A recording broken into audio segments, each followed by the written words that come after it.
Yeah, back to my roots, bringing hip hop back. Had to go back to the 8-bit days to resurrect it. Can I get your attention, everybody? Did you notice that I'm like a white? And I get the mommies to come over and they like the roll. Blunts for me, sometimes I be so grown I don't feel like it, no. Call me Dr. Wiley, y'all some robots under my control. Back to my roots and don't ask me what the sample is. The fact is you poop and you whack.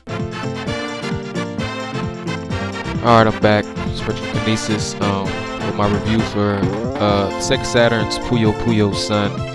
It actually is Japan exclusive. It was actually also in the arcades, but it's finally good to actually have this game to actually be able to play it on physical hardware. So today I'll take you through a review of Puyo Puyo Son, possibly the first 3 levels or until I lose, because these type of games are very hard.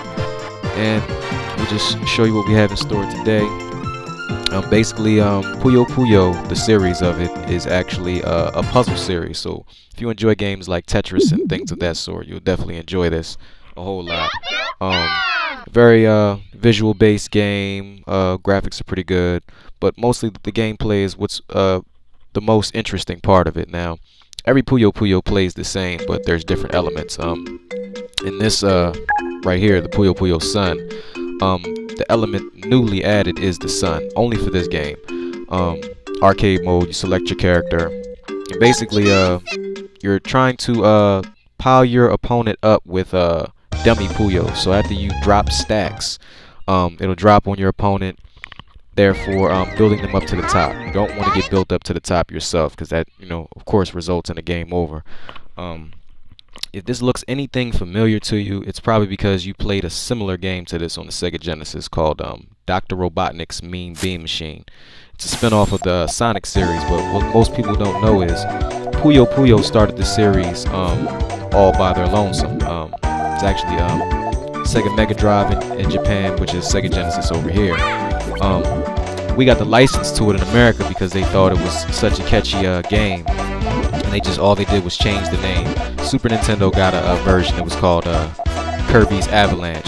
Kirby, the Nintendo character. But anyway, basically what you're doing is, you see me on the left building stuff up, building a little tower. When you get 4 Puyos, which are these little color things, together, they pop at 4. And you see how I just dropped many of them? You want to create things called chains. So you want to link them so you get 4 more, it'll pop, drop to the next one, drop to the next one, and everything drops in your opponent's head. Now, with this newly interpreted system with these suns, you see the sun in the middle and you see the suns actually in the play area. When you pop those with your stacks, the sun gets actually pissed off and you drop more stacks on your opponent than you regularly would. So, I mean, it's a very, very, very genius type of game. I mean, I'm very impressed. So, like I said, I've been waiting forever to play this, and it's a pleasure. It's my pleasure to review this for you today.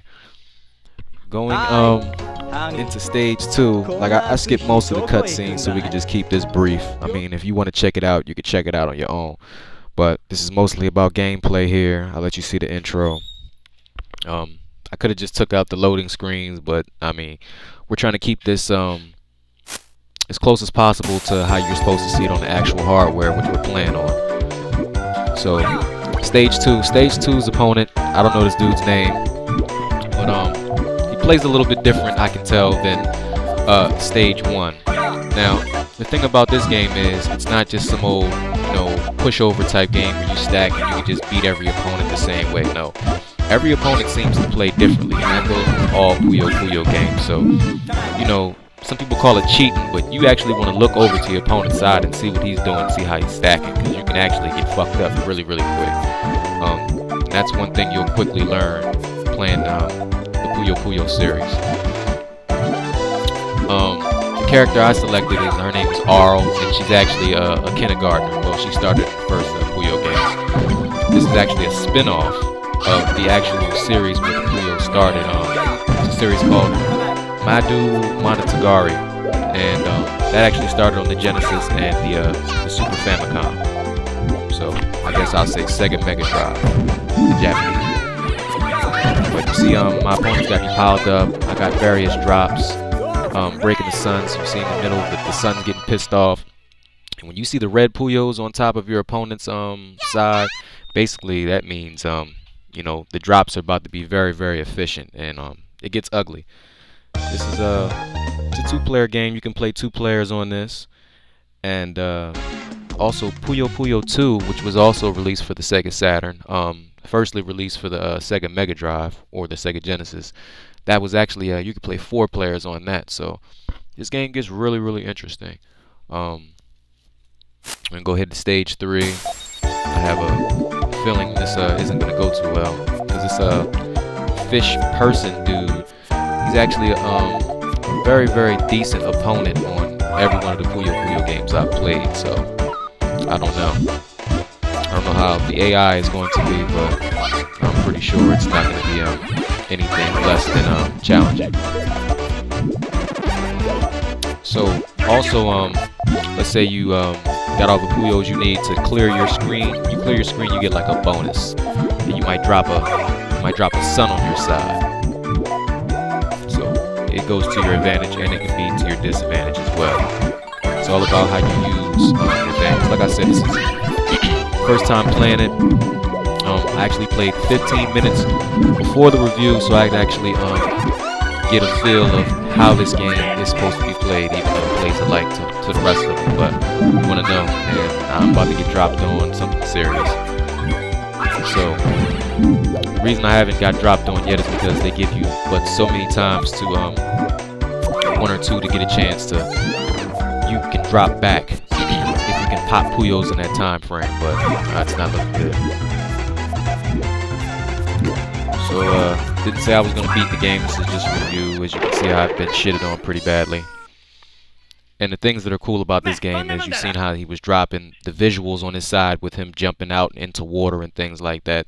They really took the Sega Saturn's hardware to the next level, and I really like that. See the continue screen. I'm gonna go ahead and not continue, so we can actually just hear some of the game's music and just see what's going on here. So that's what's going on with this. I appreciate you for checking out this review. Make sure you subscribe to RetroKenesis. And it's been a pleasure reviewing this game for you. And I'm pretty sure I will review a couple more of the actual Puyo Puyo games in the series, if not all of them, just to show you what's going on. Maybe a couple of the RPGs, Mato Monogatari, and just keep it moving, man. So you guys have a good one. Subscribe. See you later. Thanks for watching.